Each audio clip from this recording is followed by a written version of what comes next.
Hey everybody, welcome to another model building workshop. I am Mr. Allen, coming to you from Providence, Rhode Island, on behalf of the Community Libraries of Providence. And today we're going to be looking at this guy. This is the Italeri version of the Tiger I Ausf E/H1. Basically what this really is a Tiger I early production as used in North Africa, and I'll explain some of the reasons why in just a moment. So this is the Italeri Tiger I, and this dates from 1995. Yeah. And some people wonder, why do I have all these old kits lying around? And part of the reason for that is, for those of you that have been asking, it's just that, over the years as a model builder, I've built up a stash, like most people do, I think, in this hobby. And I'm having the joy of working my way through that stash now that I'm a little bit older. So that's part of the reason, or actually it's a main reason, why I have all these old kits sitting around, because now I'm enjoying building them. So let's take a look at the instructions here. Kind of a typical Italeri instruction sheet. Does it give much of a story? Not really. Other than what we already know, this is probably the most famous armored vehicle of World War II. I think that goes without saying. I'm not going to get into the history of this too much because I think a lot of you out there know what this is. But there are some things about this kit that are very distinctive and intriguing that I want to point out. Yeah, so this was used in the battlefields 43 to 44, although some of them are around 42 anyway. And they worked through, aggravated through extreme conditions in the African desert, through the Russian plains, etc., etc. Yeah, anyway, so, and it's saying Tiger I here in the story. So your typical Italeri instruction sheet. And there's a lot of, there we go. You can see the parts break down there. It's kind of your typical map style fold out, which gets a bit onerous very quickly. It's got your painting guide there. All those wheels, wheels, wheels, wheels, wheels. Tiger's got lots of them. If you're not a wheel person, this may not be your kit. There you go with the track assembly.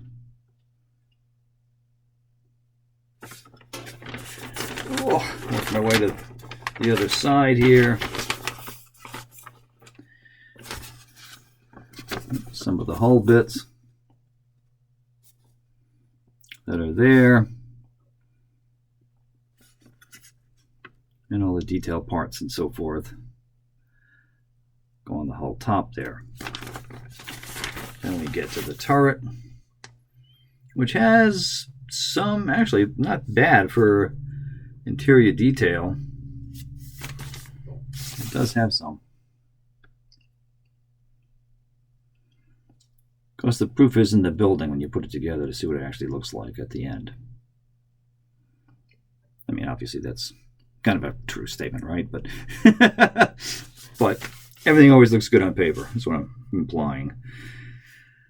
I got some paint notes on this already. I think this had, yeah, it has the option if you want to put the engine in. It does give you an engine. I know Tamiya has also made a separate engine and maintenance crew. I think it's fitting for this. Maybe not. But in any case, if you wanted this thing open with the engine being worked on, you could do it. So let's take a look at the parts and other things in here. Actually, hang on. Let's not forget decal placement and painting options. Okay. So you have two options here. Well, according to the instruction sheet, but it's not completely true, and I'll explain that right now. So, do you see that you've got version A here, which is first company, Schwere Panzer Abteilung, if I'm saying that correctly, 501 in Tunisia in 1943. So this is accurate. They're thinking this is in field green. This has been one of those debated issues with what color were some of these tigers that were sent to Africa. And some were thought to have been, and it's certainly possible, I'm not an expert on this, that could have been done in an olive green color to try to match the vegetation that was in Tunisia, because there's more greenery there than other parts of the Sahara Desert and North Africa. So there was greenery in Tunisia. So it's certainly possible that these are olive green. They could still be the dark gray. So there's some question on that, but there's a lot of sources that claim, yes, that was a color that was used there, as well as all the different types of Africa brown and yellows and so forth, which we'll get into in an upcoming video.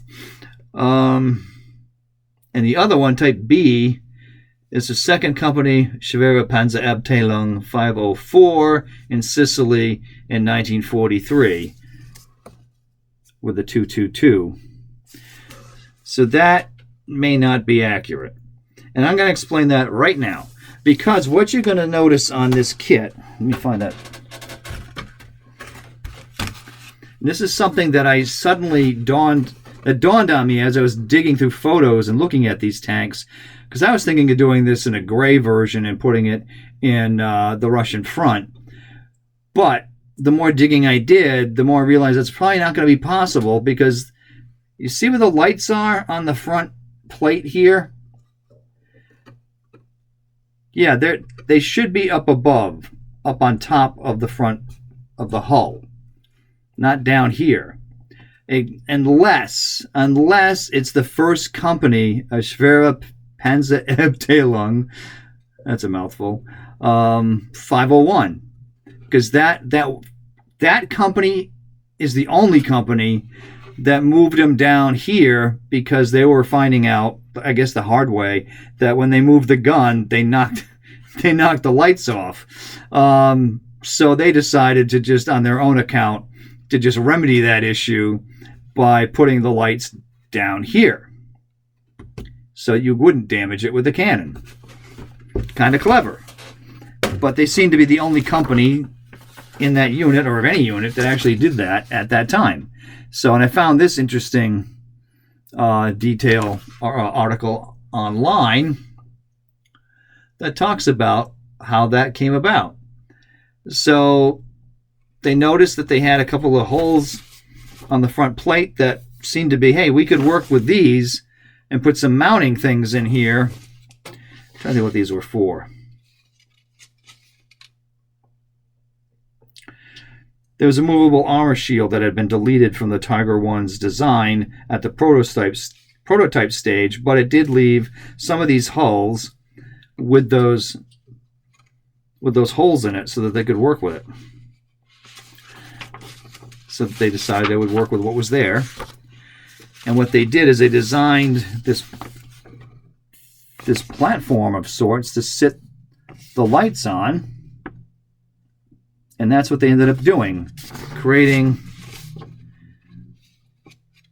these little platforms to put the headlights on. They took advantage of those existing holes and figured, hey, let's just do this and put this L-shaped kind of design here, and made U-beams out of sheet metal is what it's saying.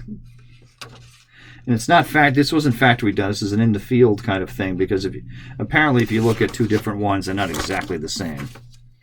You know. And this was, let's see, copyright of, this is David Burden, I guess. Hopefully I got you credited correctly.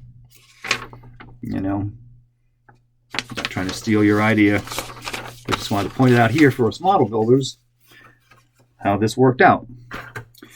So let's look at, all right, the decals. This is showing some signs of wear on it. Your options. So 122 and 141 would probably work in this case because they're first company. Although there is another exception, which we'll get to in just a moment. So hang on. So here we go with the some of the turret parts and cannon. See if I can get something back and you can get a better look at this. Oops.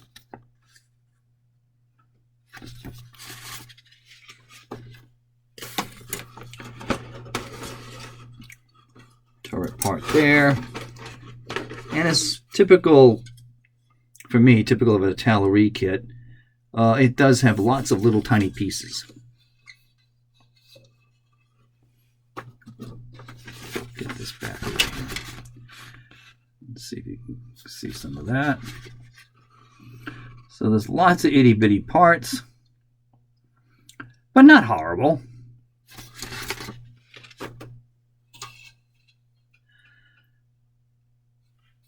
And being an older kit, there's no photo etch here, which some people like me will be like, thank goodness, because I'm not a photo etch person, but others would probably instantly hate this kit because of that. And I get it, because photo etch is a nice detail enhancer, but I'm sure you could probably pick up stuff if you wanted to. So some more parts to it here. And here's all your suspension system and your tracks, which are link and length.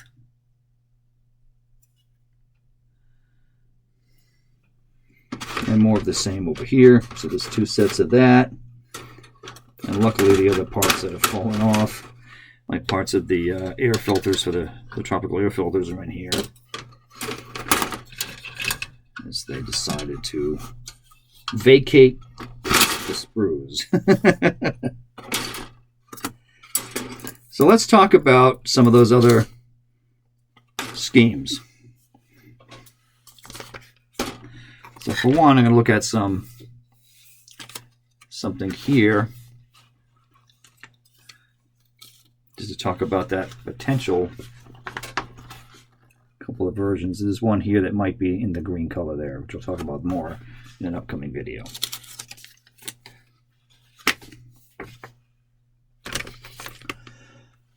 And anyway, there it is. Ugh. So you may have an option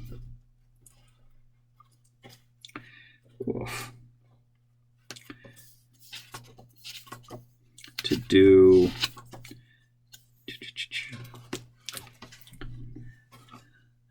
so you'll notice there are other tanks like this top one here. So there's a couple here, one here and one up here, which are both 142, which is a green one, as they're showing here. You'll notice that the headlights on that are in the position that we just showed of this kit. And up here it is too, although this does not have a number starting with 1. So Tiger 731, which is here, was formerly of the first company of 501, and it was then serving in the 7th company of the tank regiment of the 10th Panzer Division. So he could move to that division later. And it still has some of the old painting and so forth still on it. You can see that there's the name. If I can show you this, it's really small in this picture. The name Norbert and the little tiger is still on there from when it was with the other unit. I don't know if you can see that. Hopefully it shows up on top of the number 731. You'll see it. So anyway, that's a quick look at what's in the box of the Tiger I Ausf E H1 from Italeri, which is really a North African Tiger I. Okay, we'll see you next time on the Model Building Workshop. Bye.